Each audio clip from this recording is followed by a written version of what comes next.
the Baen Free Radio Hour.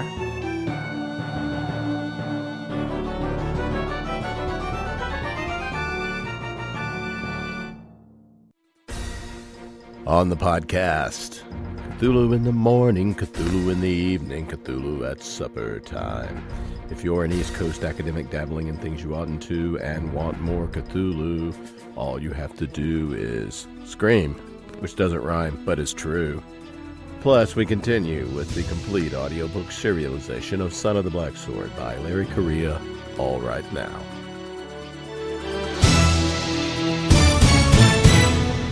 Welcome to the Baen Free Radio Hour podcast. It's an honor to have you along. I'm Baen Senior Editor Tony Daniel. We have unified the Correias all by ourselves, this time on the podcast. Yep, we have part one of a two-part interview with Larry Correia talking about his great new short story collection, Target Rich Environment. It should not come as a shock that Larry is so good at writing short stories, and we'll talk about the entries in that great collection. Plus, we continue with more Correia, the complete audiobook serialization of Larry Correia's great high fantasy novel, Son of the Black Sword. Now here's the news.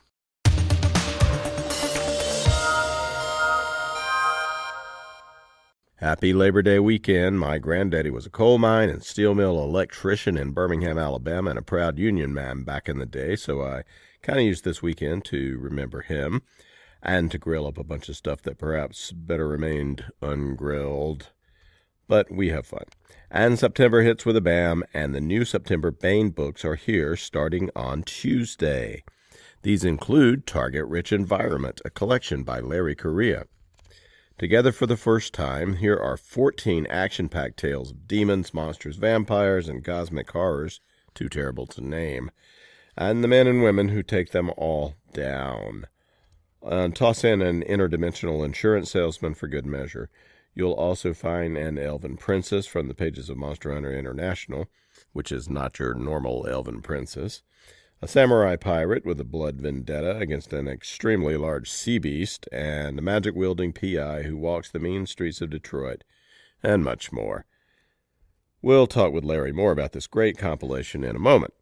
Also out in September is Her Majesty's American by Steve White.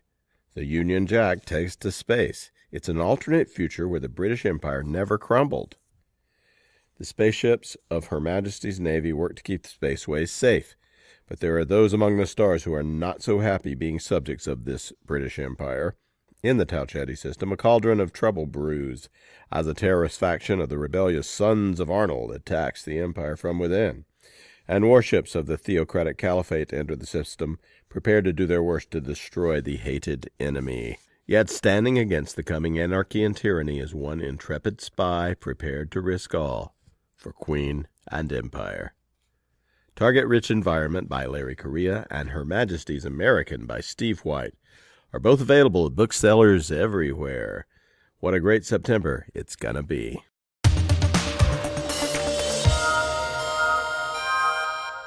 This is part one of a two-part interview with Larry Correia discussing his short story collection, Target Rich Environment. Part two will be available next time on the podcast.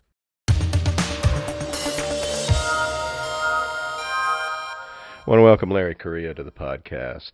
Hello, Larry. Welcome back. Yeah, thanks for having me on again. Larry Correia is an award-winning competitive shooter, a movie prop gun master, and was an accountant for many years. He's the creator of the Wall Street Journal and the New York Times best-selling Monster Hunter series. With his first entry, Monster Hunter International, as well as urban fantasy hard-boiled adventure saga, which is a lot to say, but that's what it is. The Grim Noir Chronicles, which is really, really good, good little series, with first entry Hard Magic, and epic fantasy series, the Saga of the Forgotten Warrior, with first entry Son of the Black Sword, and upcoming very soon now, probably available in eARC very soon, now that we have got the copy edit done, is House of Assassins, the sequel to Son of the Black Sword. But out now at booksellers is Target Rich Environment, which is, I think it's the first short story collection that you've ever done. Is that correct, Larry? Yeah, this is my very first short story collection, so really excited for it. Well, it says Volume 1 on here, so I assume that we're going to... we got more. Well, what it is, I pitched it to Tony Weisskopf, and I said, "Hey, Tony, I've written a lot of short stories. Would you like to do a collection?" She said, "That sounds like a great idea. Why don't you go ahead and compile what you'd like to do?" And then I compiled over 200, and I think it was at the time it was like 220,000 words or 240,000 words of short fiction. And that's a lot, by the way. Yeah. Yeah, he's like, "I didn't realize you'd written that much short fiction. So we're going to go ahead and make this a multi-volume. We're going to do a couple volumes of this." So, yeah, I had to split what I had in half, and I'm still writing new ones too. So I really enjoy short fiction, and I do a lot of it, and I've done it in a lot of different places. So most of my regular fans have never seen this stuff. They've appeared in different magazines or websites or places like that. So it's kind of fun to have them all collected in a book for the first time. Yeah, it's really cool. And a couple have never been in print, I don't think. Is that? No, it's true. Yeah, we have some of these are all new. Or actually, there's some that are all original. So wrote for this, and then there's others that were Audible exclusives. So they existed in audiobook first before they were ever in print, and this will be the first time they've ever been in print, which is kind of cool too. There's a couple like that, and then there's one in there that's an original that I wrote. Actually, I co-wrote with my daughter, my teenage daughter, and it's the first thing she's ever written professionally, that was kind of fun to have that collaboration in there. Yeah, totally. Yeah, I want to talk about that when we get to it. Well, first, let me just ask you about the cover, which is pretty fun. This is a great Curt Miller cover, I believe. Have you seen you have it, right? I do. I've got a copy here in front of me. So for those who haven't seen the cover yet, that's me on the cover, being an amazing action hero and kicking butt and taking names. But the backstory on this is kind of fun. So what it was for previous collections and anthologies based on a writer's works, what Baen has done traditionally is they'll take that author, they'll take that author's image, and they'll make up some fantasy or sci-fi version of them. And so, like for David Drake, for the Onward Drake anthology, which I got to write a story for, which is pretty fun. On the cover there, David Drake was a Roman senator. I know for Eric Flint, they had Eric Flint was a wizard. They do that kind of thing. So they thought, for Larry, what are we going to do? So Tony wanted to do an action hero pose because I write kind of pulpy action stuff primarily, and Curt Miller sent me a sketch, and I was like, first off, I don't know if I can physically get into that pose, but I'll try. But then for realism, the weapons that I have on me in the painting are things I actually own. I have everything on that cover I actually have. And so the rifle I'm holding, I actually was holding for the photos we took, and the Tetsubo, the Samurai War Club I have in my other hand, I actually have one of those, and I was holding that. But the funny part is we had to get a lot of photos for Curt to work with, right? Well, that's a 12-pound rifle with the scope and everything on it, and then the War Club's 16 pounds. And on the cover, I'm holding them extended in my arms, like I'm roaring, right? Well, the 16-pound War Club held outright in one arm, while your wife is taking lots and lots of photos. It starts to get really heavy. So I actually had to get my daughters to come out and hold my arms up like I was Moses while my wife took all these photos, because my arms were just starting to quiver, and because the bridge is like, okay, not quite right. Hang on, there's a few more. Let me check. Okay, the light. Let me come over this angle, and I'm like, I'm dying here. My arms are just quivering. So yeah. Then Curt got that, and then photoshopped my kids out of the pictures to use them. But then he made this just really awesome painting. It's a fun cover. It's a really cool cover. So I think people who don't even know who that is, they don't know that's me. They don't know what this is about. They're probably going to pick it up and check it out. But I love it. I think the cover's fantastic. Yeah. Well, you, as you comment on one of your stories in the collection, you do look like a very angry James Gandolfini. I do. I look a lot like James Gandolfini. Determined to kill something really bad. Well, the funny thing is, too, we had to take like 100 pictures of my face to try to get like a war face that Kurt could use. Because the funny thing is, I'm really squinty, and so like if I smile at all or do anything with my mouth, my eyes disappear. And so Kurt's like, I need to see your eyes. It's like, Kurt, I can't keep my eyes open and make this awesome action hero grimace. But I finally got it. And the funny thing is, that's not my war face. Like, my fighting face is actually kind of silly and giddy. I mean, there's videos of me, like, you know, doing fighting things out there, and it's always like I'm happy. It's just the face I make. But yeah, so, you know, Kurt's a good artist, and you can tell he had a good time with this one. So, and we already have the cover for the second one picked out too, because this was a spontaneous thing. But Tony's got the pose.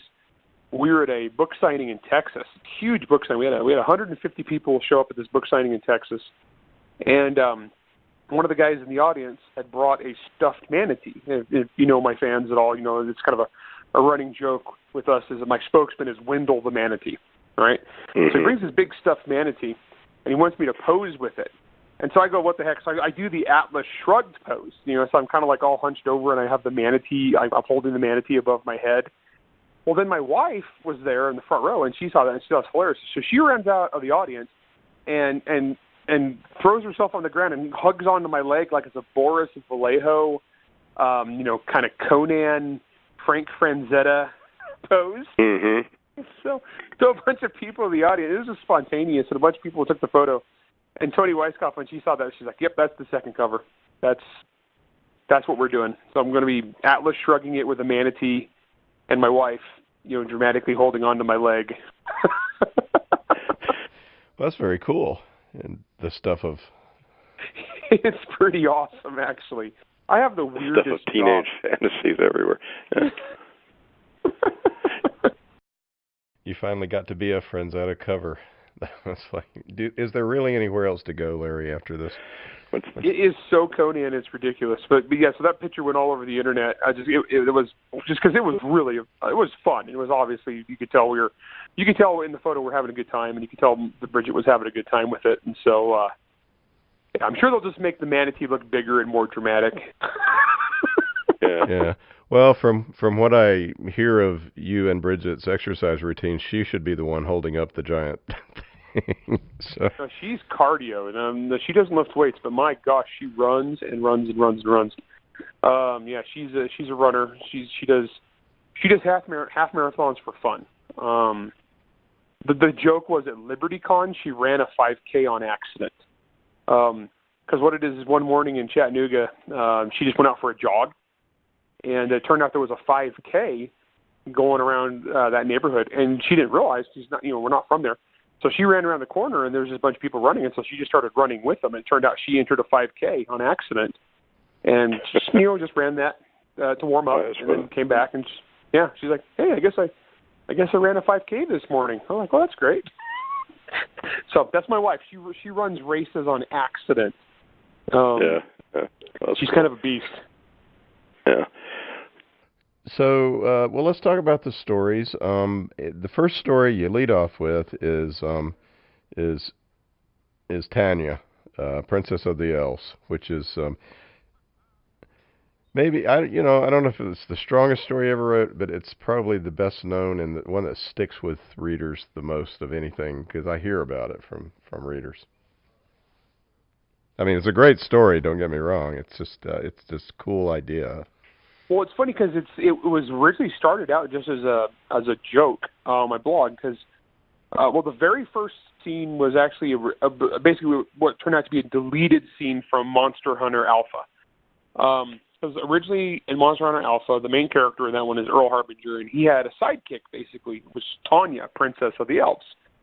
You know, who'd run off, she'd snuck off from the trailer park, to pretend to be like this, badass wizard basically. To help these professional monster hunters, when really she's just kind of a clueless girl who doesn't really know what's going on, and she's just trying to get away from Mama. Well, so I wrote that, but she was too funny. The character was hilarious, and she's just really funny to write. And that actually turned out to be kind of a dark and serious book. And so I was like, okay, she's too bubbly and happy for this book, so I'm going to have to I couldn't use Tanya in it. So I took Tanya out. I had this little deleted scene, and so just for fun, I stuck it up to my blog. And it kind of starts off, and it leads up to, like, some interesting happenings. And actually, that one was fun because Tony Weisskopf, again, she was reading my blog, and she saw that, and she's like, this is a great beginning for a story. Why don't you finish this short story and send it to me so I can publish it? I was like, yes, ma'am. So I wrote up the rest of the story, and at that point, I brought in another really popular character for the Monster Hunter universe, and that's Edward the Orc. And Edward is hilarious. He's awesome. And so Edward the Orc and Tanya the Elf are basically the MHI's great love story. It's our answer to Romeo and Juliet, two warring clans. A love. Yeah. Well, tell us how separated Elves by culture. Yes, that's so touching. It is, and so it's a really popular and one. This is the moment that Tanya see that they fall in love here.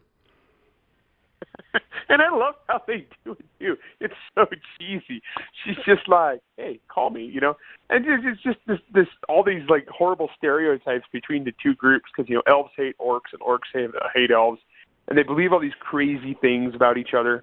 And so when they're forced to work together, it's just like, he's like, you're not allowed to steal my soul, and she's like, well, you're not allowed to cut my ears off and put them on your elf ear necklace.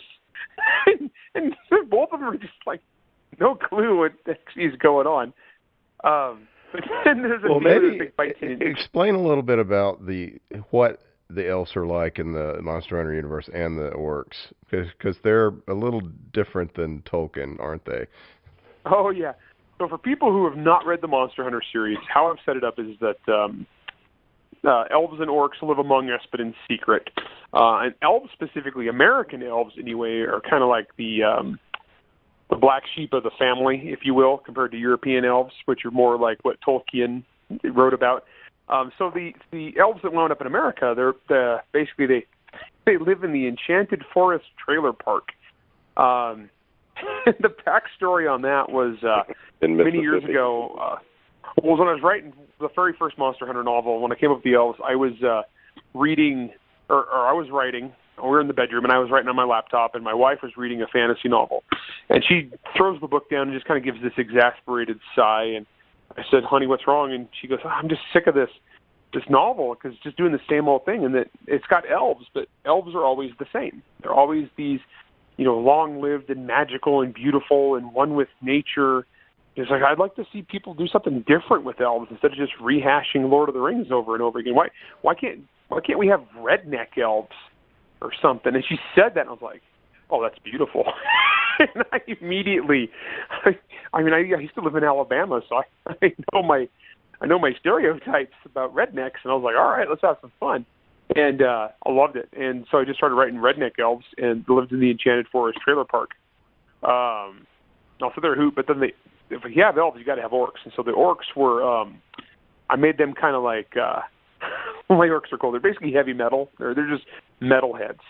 But the orcs are just super cool. And but they're a very proud warrior people, right? And so you put these two groups together, and they just hate each other. They got this ancestral animosity. And so throughout the Monster Hunter series, it's kind of a reoccurring thing where I have to throw elves and orcs together. But Tanya and Ed are kind of the two characters that reach across the divide, if you will. So yeah, it's a fun little story. It's just a little silly action-adventure story that introduces this one character. But it's a blast because she's gone on to be... Ed was already in the series, but Tanya's gone on to be in like 3 other books since then, make appearances.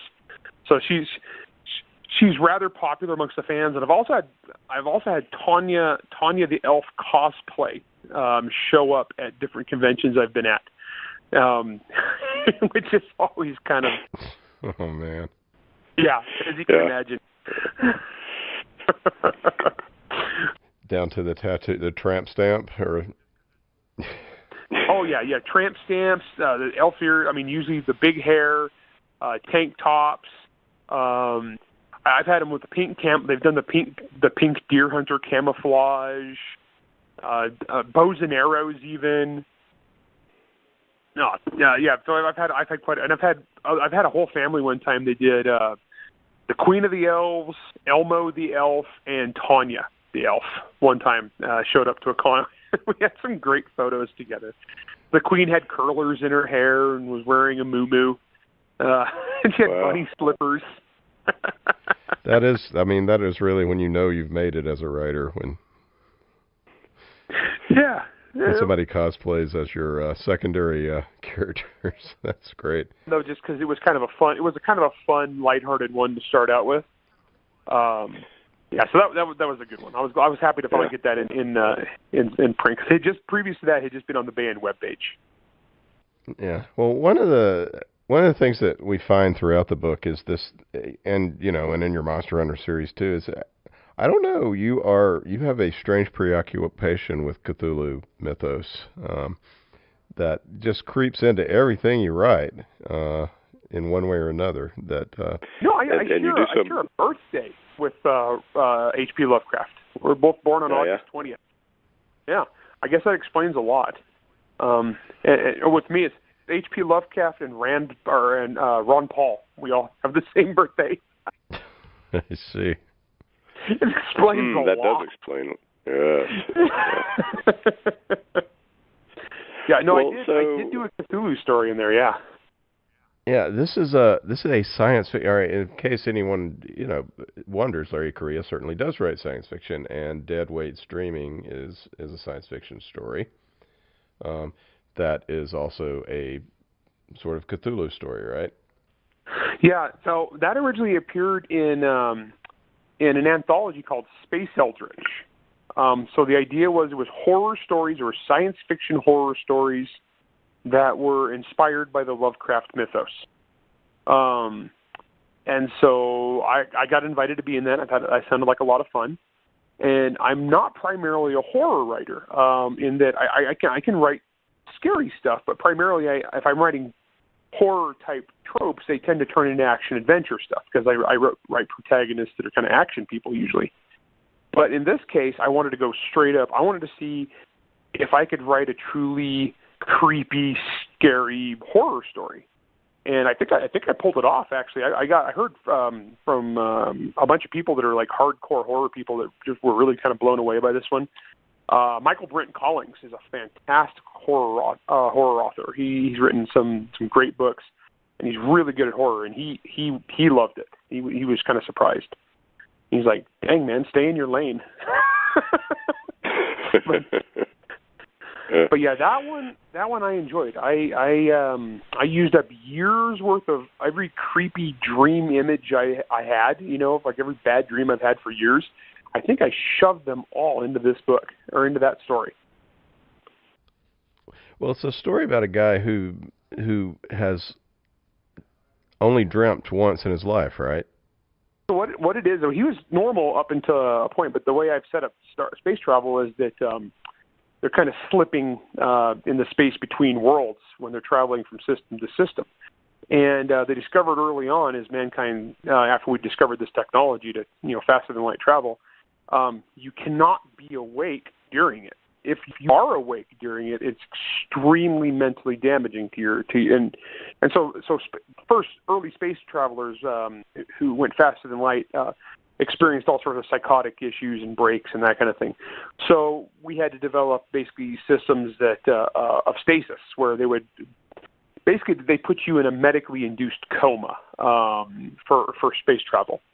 And so, but there is this one really rare genetic condition that would affect, like, we're talking one in a billion people would wind up with this condition, where they'd put you into the stasis and put you in this medical coma, but they basically stay awake for it. And so this guy was one of those unlucky few, and he's a xenobiologist. So what happened after this is just this syndrome. It makes it so they can never dream again. And as you know, that's really, the human brain depends on that. And so he is the one person on this colony planet who has this medical condition because of the space travel accident, that he can't dream. But then this archaeological dig finds something, and it starts affecting the dreams of everyone on this colony world. And it gets really weird. But the story is told from his perspective, as the one, the one-eyed man in the land of the blind here, and see what's going on. Yeah. And then it's simultaneously told from the perspective of the spaceship crew that comes across this now mysteriously depopulated colony world. I don't want to give too much away, but yeah, I went full Lovecraft in this one. Yeah. Well, it's a group of scholars who open up a door to another dimension that they probably shouldn't have done. Something like that, right? You can specifically use the words non-Euclidean geometry, in a serious sentence. It's like, yes, cool. No, I had a lot of fun with that one. I'm proud of that one. That's a story I'm really proud of, because I got to push myself into playing into some other genres that I don't normally. Well, let's. I don't want to go through every story, but the next story in the collection is Swaothi City, which is it just the first four stories just demonstrate the huge range of stuff that you are interested in writing and that you've written. And this is just straight up action adventure, military action adventure, right? Although it's the beginning of your very cool. Well, what it was is it's part of the Dead Six series that I wrote with Mike Coopery. Dead Six, Swords of Exodus, and Alliance of Shadows. One of the main characters in that is a fellow named Lorenzo, and so this story was kind of like Lorenzo's origin story that I wrote, and because we never really get his true origin story in any of the books, it just never came up. Whereas the other main character, we did get his origin story. So this was just kind of me playing catch-up, and I wrote this short story to tell that, and it just turns into this wild kind of action-adventure running gun battle through an African city, during a military coup that's gone horribly wrong. And it's also going back to, like, this character's youth and where he comes from and why he is the way he is. And I got to have a car chase between a BMP armored personnel carrier and a Toyota pickup truck through a shanty town. This one was it was a pure action flick story. And one of the things I was trying to do with this series, like you said, is like when I was starting out, I didn't want to be just the monster guy. I didn't want to be just the monster hunter guy. I wanted to be able to do whatever I wanted. And luckily for me, my career's worked out that way that I can write all sorts of different genres and stuff now. But one of the fun things about short stories is before I commit to a full-length novel is I can go and I can experiment in another world, in another genre, and kind of get the vibe for it. And, so that was one of the things I tried to do in this collection is, we probably get into 6 or 7 different genres, and just try to have a good time with all of them. But that one is definitely the gunfight one. Yeah, and it's also Lorenzo. We learn a lot of his backstory in this story. It's kind of an origin story for Lorenzo. Oh yeah, well, because he's got a dark past. He's got a messed up past with one little glimmer of like decent, loving humanity in there, and he gets that taken from him. And it's like this guy is he's built for revenge, basically. Lorenzo is wired for revenge, which is one of the things that makes him really cool in this series. Because really the 3-book series, his character arc is he learns how to become a decent person through the horrific events of these books. He actually kind of finds people that he comes to love, and then things that he comes to fight for. But this is him. This is early Lorenzo. He is a hard dude. Yeah. He's an angry little very man. Good. Very good at what he does too. Oh man, he is so lethal. My technical advisor for that series is a friend of mine, a friend of me and Mike Coopery's, who was a Lieutenant Colonel, Army Special Forces, and after that he went into federal law enforcement. He worked for he had a very specific kind of job that he's basically kind of like a real-life Jack Bauer. You know, he did a lot of really crazy stuff. And so he was our technical guy, and we would send him these scenes, and he would just kind of pick them apart. And like he, for Dead Six, I mean, I know my stuff pretty well. Mike knows his stuff pretty well. I mean, Mike's a combat veteran. Mike's EOD. I mean, I was just a cake-eating civilian, but I pay attention. And so we thought we'd done our homework. We sent this book over. He sent back 10 pages of detailed notes of just tactical stuff. Change this, change this. We wouldn't use that kind of weapon here. We'd use this. Oh, in this situation, we'd shoot the guard dogs first with suppressed weapons. Oh, right. You don't use explosives under the waterline of a yacht when you're breaching an engine room. You cut a hole in the door with a Broco torch, and then you throw in flashbangs. We're like, oh, okay, whatever you say, man. And so the technical stuff in that series is pretty spot on. We've gotten a lot of compliments from people that are, you know, face shooting trigger pullers for a living. I mean, that's their, you know, professionals. And we get a lot of compliments on our technical accuracy for that series. We really did our homework. Yeah, and it's a great series. And it also is fun in that you indulge every conspiracy theory that's ever been invented in it. Well, and it's funny, too. We did... because me and Mike, actually, that was part of the thing in the book, was we decided we were going to have a world of where a lot of the conspiracy theories were true. That was kind of our world building. So it's not, we don't really draw a lot of attention to it, but it is kind of an alternate history, and it's a little sci-fi, but it's like, you know, 15 minutes in the future kind of thing, sci-fi. But really what we did is we looked at it, and we kind of discovered that there was like basically left-wing and right-wing conspiracies of how they saw the world. And what we did is we took those and we made two big secret groups that were actually at war. There's a group called Majestic, and there's a group that's basically the Illuminati, and the two groups are warring for secret control of the world and all the power and the politics and stuff behind the scenes. So we had a lot of fun with that. And what it was is Mike used to work nights, and so he listened to a lot of Coast to Coast AM. And in fact, in this series, we have one guy who's the conspiracy theorist in this book that's all about conspiracy theories. But he listens to a late night radio show called From Sea to Shining Sea, and the host's name is just the George Norrie, but with his the letters rearranged to like Roger Gioni. Yeah, it's a little hat tip there to late night conspiracy radio.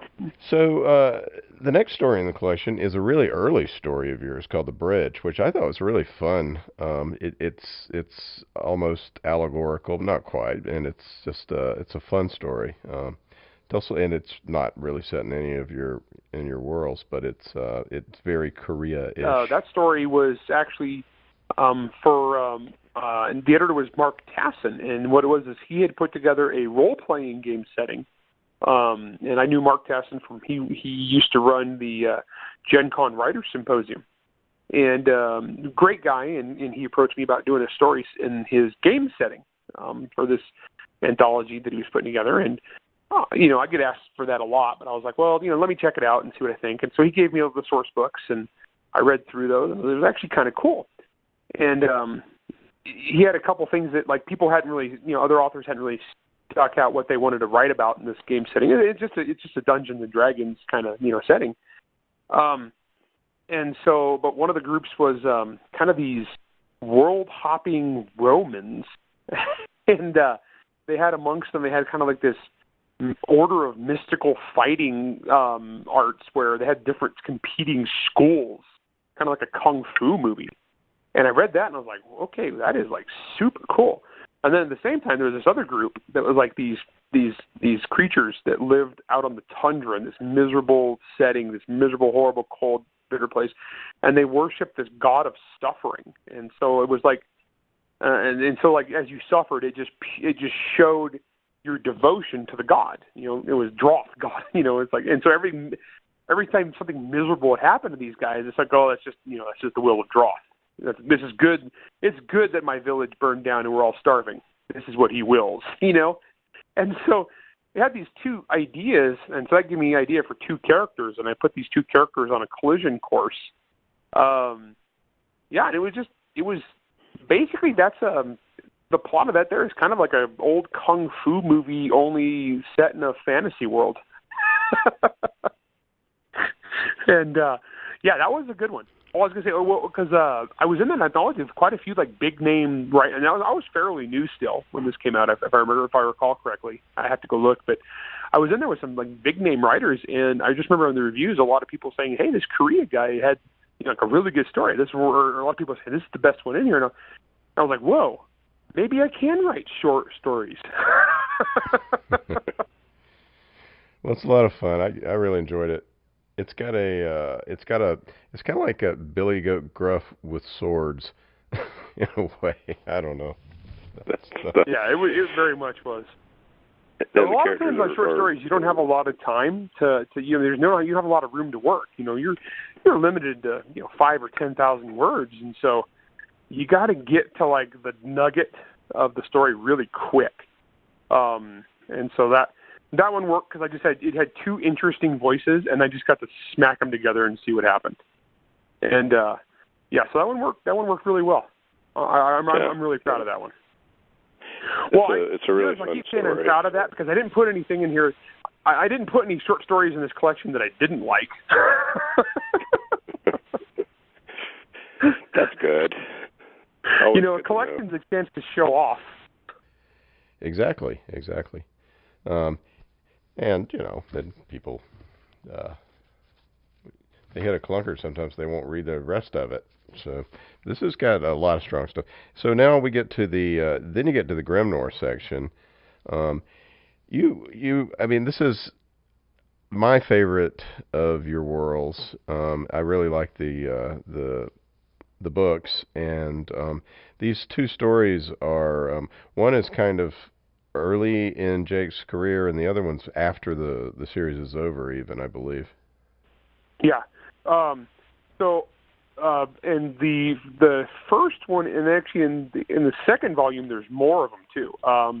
But yeah, the first one I did, it was kind of a prequel story, and we actually did this on the Baen website to advertise for the upcoming release of one of the novels. I can't remember which one of the series we did that for, but it was a prequel story where it was Jake Sullivan, hard-boiled private detective. That was Detroit Christmas, and this was a really popular story. And then you guys did the full cast audio drama of that for the Baen Free Radio Hour. Was a lot of fun. That's right. And it's available on Audible if anybody wants to listen to it. Yeah, the Audible, and then they got Bronson Pinchot to narrate it, and Bronson loves Grim Noir, and he just has such a good time with that series narrating it. But this was just my kind of little, salute to Raymond Chandler-esque hard-boiled detective stories. It's Jake Sullivan, hard-boiled PI, solving a mystery on Christmas in Detroit, while tracking down some hardened magical killers, for the Bureau of Investigation, because he's got a deal. That's how he got out of prison early, is he has a deal to track down magical killers when asked to. And it's got a femme fatale angle in it. Explain a little about Jake's power and the magic of the series, if you will. So the series, it starts with the novel Hard Magic, and then Spellbound and Warbound, and then there's 3 more coming that are set a generation later. In this world, it's an alternate history in that magic appeared in about the 1850s, and how magic works in this world is kind of a symbiotic relationship. That someone would be born with a magical power, and they would develop it throughout their lives. But it was only about 1 in 1,000 people had some form of magical power, and they had it to varying degrees. And the way the magic system works is anybody who has magic has one little area of the laws of physics that they can mess with. They can kind of bend the rules, and each type of power basically got a cool 1930s style nickname, hard-boiled description. But our main character in the series or one of the two main characters in the series, is a guy named Jake Sullivan, or Heavy Jake Sullivan, because his magical power is messing with gravity. Jake can alter the force of gravity, the direction of gravitational pull. So basically, he can make things lighter, or he can make things heavier, and do so in a lot of really creative ways. We get some really cool action sequences in this series too. But the way it kind of works out with everybody having one area that they can tweak, it almost works out like superpowers, and that this person can do this kind of thing, which makes for some really interesting combats between them. But Jake's background is he's a World War I combat vet. He was a private detective. Then he wound up going to prison for stepping in and killing a very corrupt sheriff in Louisiana. But he goes to prison for magical people, which is not cool. And he basically spends years in gladiatorial combat there. He gets out, and now he's working as a detective again, or private detective again. And on the side, the reason he got out of prison early was that he also takes specific jobs from J. Edgar Hoover to track down extremely dangerous magical people and take them out. And so great character, and that series was a blast to write. Still, it's a trilogy. Still some of my most popular books. People really enjoy those a lot. So. Yeah, I really love the Hard Magic, and I love that series. The Grim Noir Chronicles, I love that series. Well, you put Jake in a tuxedo for Murder on the Orient Elite. Yeah, so that one actually takes place, I believe, 7 years later. So it's old. It's an older Jake Sullivan.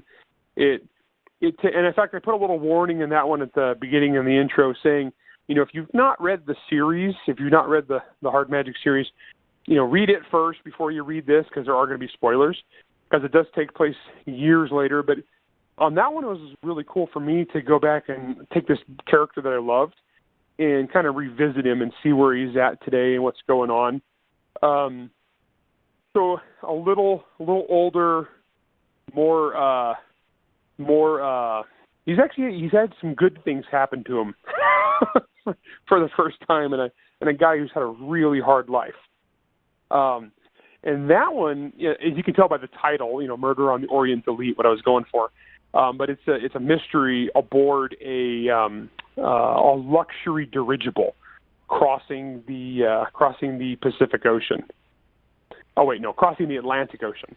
And there's spies and communist spies and Imperium spies and all this stuff going. Yeah, you stick a couple of historical. Alternate historical characters in there. Yeah. Some more well-known than others. But one fun thing about this series, because it's an alternate history, is I'm able to go through and take various historical figures and stick them in there in different ways. Some pretty famous ones that went in different directions, and some that are actually not real well-known, but are actually real-life people. And but in Murder of the Orient Elite, I got a couple. Actually, I got a big one in Detroit Christmas, the last one we're talking about. But very few people catch it. I don't know if you caught it. I don't want to spoil it, but one of the characters in there is a major. It's actually a big deal character, or a big deal real historical person who meets an untimely end.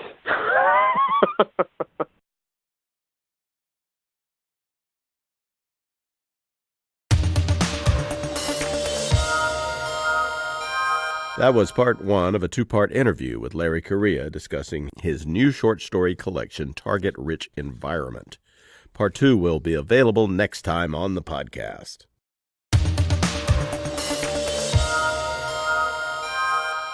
Now we continue with the complete audiobook serialization of Son of the Black Sword by Larry Correia, Book 1 in the Saga of the Forgotten Warrior. After the War of the Gods, the demons were cast out and fell to the world. Mankind was nearly eradicated by the seemingly unstoppable beasts, until the gods sent the great hero Ram Rowan to save them. He united the tribes, gave them magic, and drove the demons into the sea. But as centuries passed, the descendants of the great hero grew in number and power. They became tyrannical and cruel, and their religion nothing but an excuse for greed. The people rose up, and the surviving royalty and their priests were made casteless, condemned to live as untouchables. The age of law had begun. Ashok Vidal has been chosen by a powerful ancient weapon to be its bearer. He is a protector, a member of an ancient military order of roving law enforcers. No one is more merciless in rooting out those who secretly practice the old ways as Ashok. But Ashok isn't who he thinks he is. And when he finds himself on the wrong side of the law, the consequences lead to rebellion, war, and perhaps transformation. Now here is the latest entry in Larry Correia's Son of the Black Sword. Of the three who remained, Yugantar, 5-year acolyte, was their oldest and most experienced student. He was the proud son of a chief judge in the capital, from a long and accomplished lineage, so it was rather shameful when he ran away and left Ashok and Devadas to die at the hands of the monsters at the summit. "Get back here!" Devadas shouted, but Yugantar was already 50 yards away, clumsily sliding down the rocks, panicked and trying to escape. "Coward!" When they'd first risen out of the snow all around them, Ashok had thought that they were only men dressed in the pelts of some white-furred animal. Only as they'd gotten closer, he'd realized their visible skin was the color of blue river slush. At first, his tired mind thought their bodies were painted, like a festival girl. But then he realized they had no faces. Their faces beneath their hoods were nothing more than a thin blue membrane stretched tight over a skull. "Oceans!" Devadas swore. Yugantar had been on point and seen them first. No wonder he'd run for his life. The creatures hadn't made a sound, but they were spreading out, forming a circle around the two acolytes. Their mouths were sealed, their teeth visible through the stretched skin. Do they eat, or are they sustained on witchcraft? They were armed with short spears and clumsy axes. Ashok counted 6 of them in total. Their appearance was unnatural. Thin as untouchables, they had no meat to them, but they didn't move like they were malnourished. They had no eyes, just round indentations in the sick fabric of their faces. But they seemed to have no problem seeing. Strangely enough, Ashok still wasn't afraid, though he knew he probably should have been.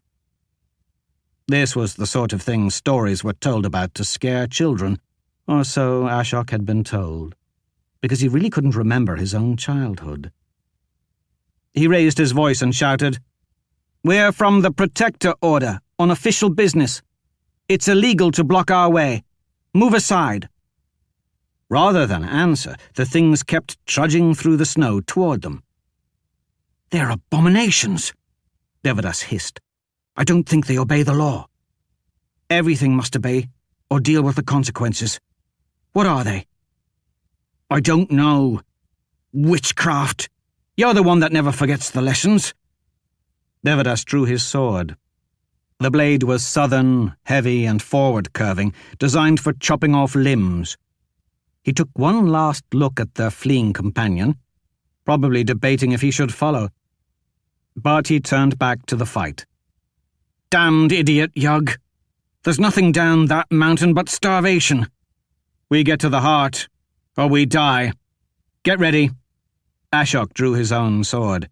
It felt clumsy in the thick fur mitten, but he was afraid to take it off because his skin would doubtlessly freeze to the handle, and that would probably be worse. They were on a rocky shelf 50 feet wide, next to a wall of dark stone. Fallen snow was being blown about by the howling wind. As the blue-skinned monsters kept spreading out around them, Ashok realized that the leather strap protecting his eyes from the glare also took away much of his peripheral vision. They were in the shade of the rock, so he tore the strap off. Much better. The creatures were moving inward, crouched now, weapons clutched in their long blue fingers. Even with the wind, the snow here was still knee-deep, so their movements were awkward and each step required them to lift their legs high, to crunch back down through the hard snow. Maneuvering would be difficult. Outnumbered like this, if he and Devadas fell, they were as good as dead. Devadas realized the same thing. Get back to back. Ashok moved around him, stomping down snow, trying to make a beaten area so he could have some footing. Try to look intimidating. He wasn't sure how to do that. Ashok was tall for his age, but he didn't feel particularly intimidating, being outnumbered 3-1 by magical abominations. At his back, Ashok could feel Devadas shaking with nerves and anticipation. Personally, he still felt no fear. His only wish was that he had his real sword instead of this inferior thing. And Gruvadal could sweep the creatures from the mountain with ease. The monsters stopped. The acolytes were in the middle of a 20-foot circle, hemmed in by the blue creatures' rough iron weapons. Ashok was surprised by how quiet the moment was. Then they attacked. The monsters didn't communicate in any discernible way, but they moved as one. The things lurched forward. He couldn't even call it a charge, more of a methodical approach through the deep snow, really. He'd been hoping they would clump up and get in each other's way like a proper mob. But they were coordinated, as a few moved to attack, while the others held back, waiting for an opportunity to strike. A spear was thrust his way. Ashok turned it aside with the flat of his blade and then countered. The creature was bigger and had far more reach, so only the tip of his sword sunk into the thing's torso. It pulled back noiselessly. Another swung an axe at his head. Ashok parried it aside, then ran his sword down the handle, raising a cloud of splinters and then dropping one of the thing's fingers into the snow. That one also pulled away, without a sound. The rest of them kept coming. One creature lifted its axe overhead, almost leisurely. Ashok lunged forward to drive his blade deep into the thing's guts. Straight and broad, his sword was designed for thrusting. A good puncture from a 2-inch blade would take the fight out of any man. But the axe kept rising. Ashok turned the blade hard, ripped it out the side, and barely got out of the way as the axe was driven through the snow and into the rock below. Snow was flying between the sharpened edges. The noise of steel striking iron reverberated off the great stone wall. Devadas grunted as he was cut, but Ashok turned and ran that creature through the ribs before it could follow up. It put one hand on his shoulder and shoved him away. His sword came out, clean, with not a drop of blood to be seen.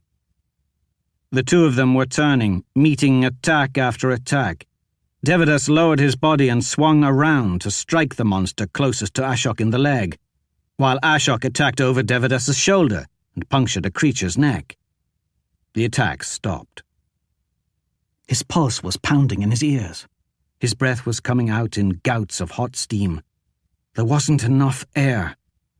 Ashok looked around, realized that all of the creatures had pulled back a few steps, as if collecting themselves. They weren't so much as shaking, and he couldn't tell if they were even breathing at all.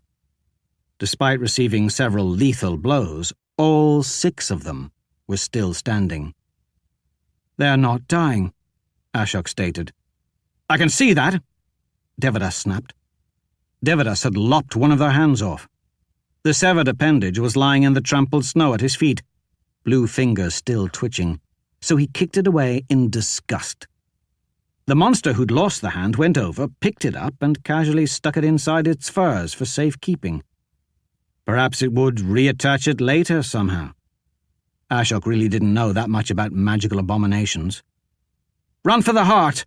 I'll hold them off," Devadas ordered. Ashok didn't dignify that with a reply. He may have been young, but he'd done nothing but train his whole life. He was a son of the highest caste, and he'd be damned if he was going to run from witchcraft. Everything has a weakness. They just had to find it. The creatures came at them again. A spear was flung at him. He reacted and swatted it out of the air. A moment later, another almost hit Devadas in the back, but Ashok barely managed to knock it aside as well. Then the axes were falling, and they seemed ever faster this time. He moved between them, stabbing and slashing. A lucky move put him beneath a swing, and Ashok responded with a draw cut so deep into the monster's abdomen that it would have split any regular man nearly in two. That monster calmly walked away, letting another take its place. Ashok swung for a faceless skull, but it was mutely blocked by a raised axe. He stepped into it and drove the tip through the space where the mouth would have been. He shoved until the steel came out the back of its head and knocked its fur hood off. He shoved until the guard smacked into its stretchy membrane. It still tried to hit him, but he got his other hand up and grabbed onto the axe handle. "What does it take to kill you?" Another monster stepped up to stab Ashok. Devadas intercepted it with a swing so hard that it left the spear splintered and useless. Then Devadas shoulder-checked the creature into the snow. Everything had a weakness. Gravity was one of them. Except for birds. But luckily they weren't fighting birds. "Breaking formation," Ashok shouted. The two of them were hardly a formation, but that's what they'd been taught to say in training when moving apart. His opponent was bigger and heavier than he was, but Ashok had driven a sword through its face, and that gave him considerable leverage. He jerked the sword to the side, twisting its head around, and then he shoved. The two of them crashed through the crowd, sliding across the snow toward the edge of the cliff. At the last second, Ashok yanked back hard, pulling his sword free. The creature slipped on the ice and went to its knees, but didn't go over the edge. So Ashok kicked it in the chest and sent it rolling over the side. It disappeared in a cloud of ice crystals. He turned back just in time to catch the tip of a spear as it plunged through his thick coat. There was a flash of heat as the edge sliced through his skin. Rolling around the attack, Ashok hacked that creature in the neck. The soft flesh parted, but he still wouldn't let go of the spear. His boots began sliding across the packed snow as it shoved him toward the edge of the cliff. Ashok snarled and hacked it in the neck again and again.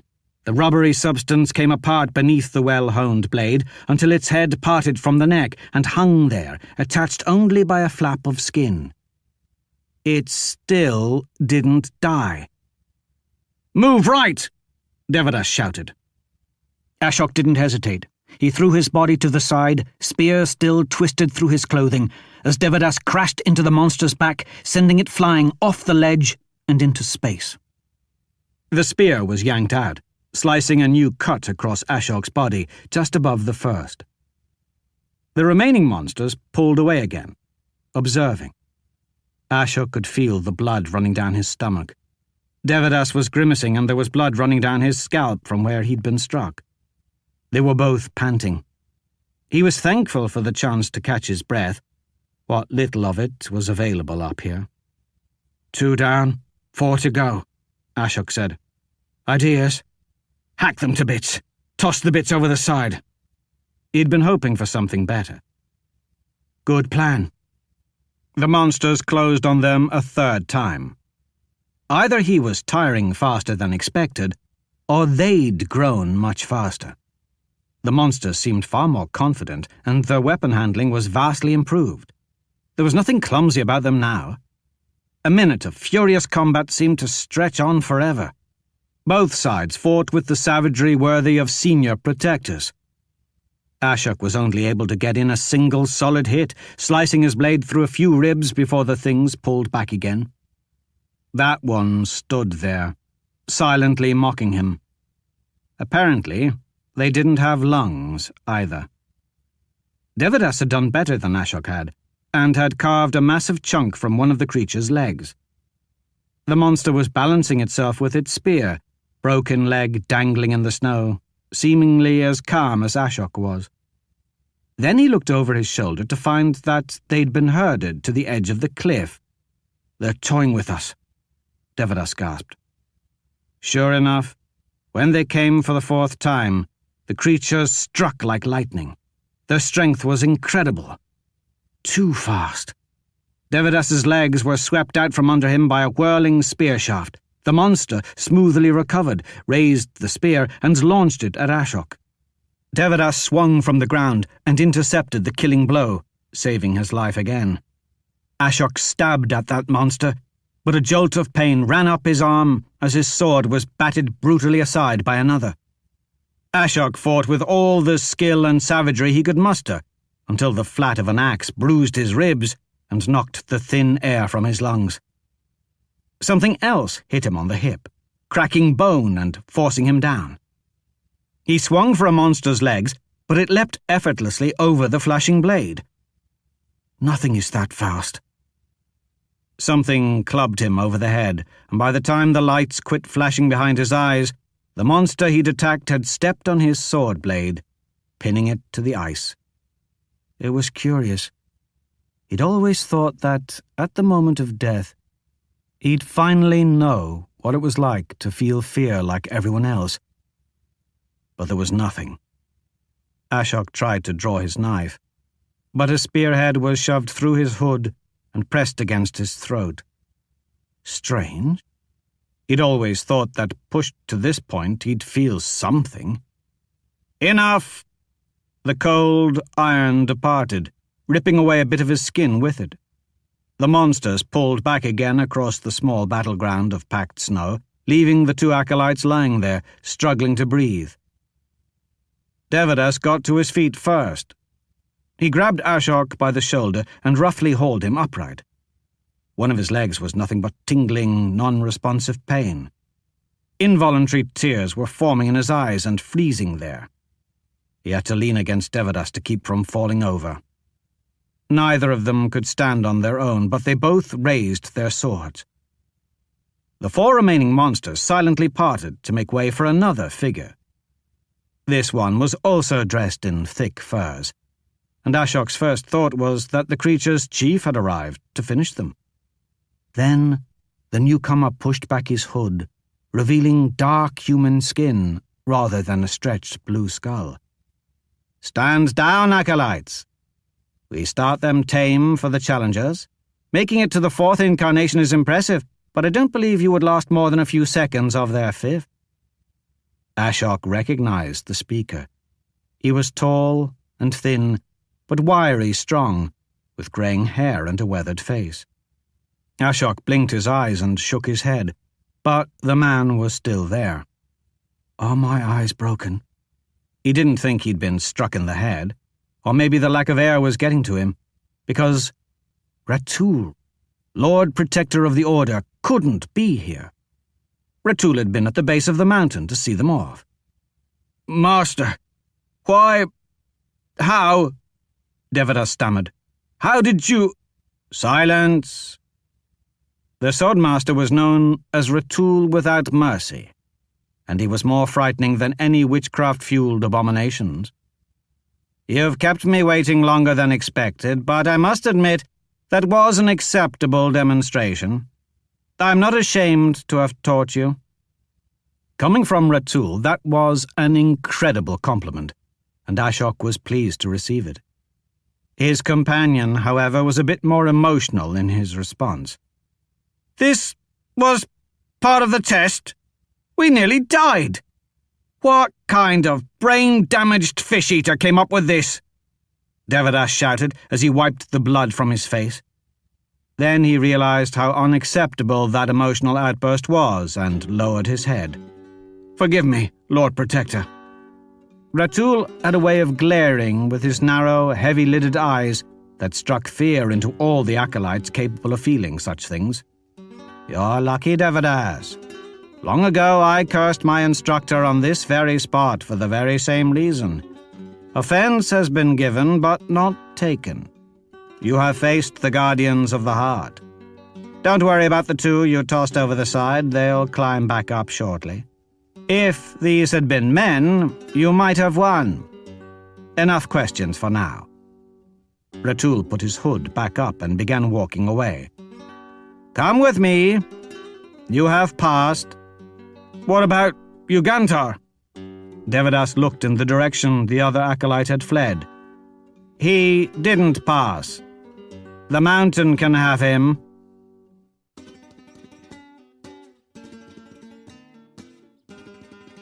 That was another entry in the complete audiobook serialization of Son of the Black Sword by Larry Correia. And that's it for the podcast, thanks to Audible.com and to podcast theme composer Ruth Judkowitz. And a primordial, multi-dimensional call of absolute soul-rending malice, bottled up with Diet Mountain Dew and mixed with the sword of Michael and garnished with the eye patch of Henry Morgan, plus thanks, praise, and plaudits to Larry Correia, author of Target-Rich Environment. Please join us next time here at the hammering heart of science fiction and fantasy, and keep reaching for the stars.